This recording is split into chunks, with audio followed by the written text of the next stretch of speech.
A gorgeous single mother and nurse named Sarah Thompson had worked at the small-town hospital for as long as she could remember. She was so respected by the townspeople that they elected her to be the hospital director. But it was an almost impossible job because the institution was going bankrupt. One day, a mysterious cowboy was brought in by ambulance. At first, Sarah thought he was just another drunk who had fallen off his horse, but there was something different about him. His clothes were expensive, that he was covered in dirt and cuts, and when she went to check his pulse, he grabbed her hand and looked at her with the saddest eyes she'd ever seen. When Sarah leaned in to listen to his heart, the cowboy suddenly grabbed her hand. "Thank you," he whispered. "I have something to tell you, but I'm too weak." Sarah felt a connection with him immediately and vowed to help him recover no matter what. The cowboy looked at Sarah and said, "I'm not from around here.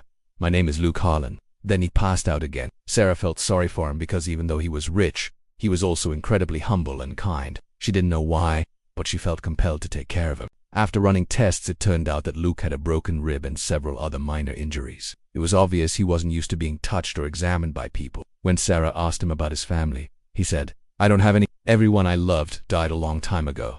I'm all alone in this world." As days passed, Luke slowly recovered. Sarah checked on him every day after work and sometimes stayed late into the night to watch over it. She was a hard-working woman who dedicated her life to helping others, with 𝐂𝐞𝐈 wondering if Luke was hiding something. Luke was grateful for Sarah's kindness and told her, "If I ever get better, I'll give you anything you want." She smiled and said, "Just pay for my hospital, Mr. Harlan. The place is about to go bankrupt and we can't afford to keep it open." Luke looked surprised and asked, "You need money. Why didn't you ask me before?" "It's none of your business why," Sarah snapped. She knew she should be more grateful for the offer, but she was tired of working so hard without anyone appreciating it. When Luke left the hospital a few days later, he drove straight to the bank and withdrew $1 million in cash. He then took the money to the hospital director and said, "Here's the money you asked for. Please use it to save the hospital. It's important for the town." Sarah was stunned when she saw how much money he'd given them. She thanked him and asked, "Are you sure you don't need it?" "No, I have enough," he said. "And besides, it's the least I can do after you nursed me back to health." But when Luke left, Sarah went through his bill and realized he hadn't paid for the entire amount. There was still one very important thing missing. His secret admirer had only paid for half the cost of the hospital. But who was he really?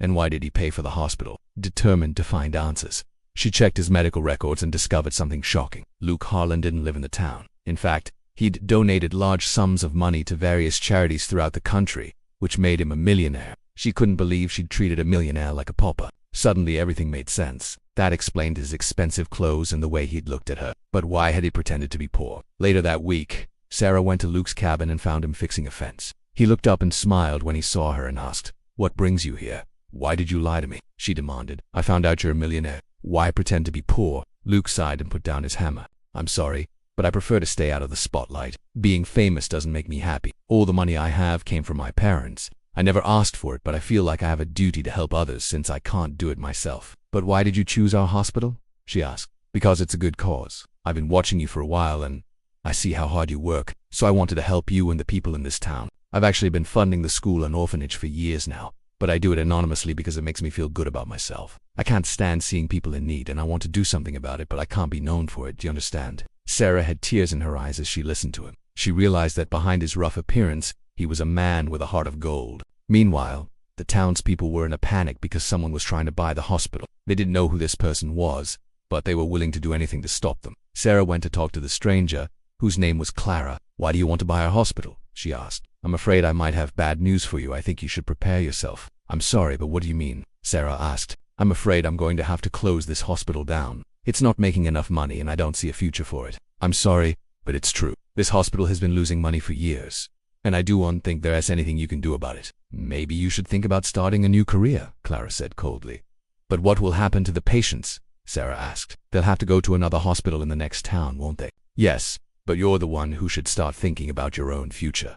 You'll be out of a job soon." "I'm sorry," Clara said with a cruel smile. When she heard that, Sarah decided to fight back. She went to the local newspaper and gave him a tip about Clara's plans to shut down the hospital. Soon, everyone in town knew about it, and they weren't happy. A group of angry townspeople went to Clara's office and demanded that she reconsider her decision. She just laughed at them and said, "Why should I? I don't make the rules. You should thank Sarah for wasting all this time instead of doing something sooner." At that moment, Luke entered the room and everyone went silent. He stepped forward and said in a firm voice, "I bought this hospital, so I think I should have a say in what happens to it." All eyes turned to Sarah.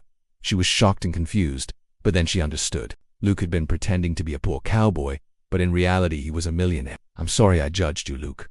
I didn't know," she whispered. He smiled and said, "Don't worry, Sarah. It's in the past now. What matters is that you understand the truth. Besides, I'm not here to gloat. I'm here to help. If you want to continue working here, I'll help you." She nodded, tears streaming down her face.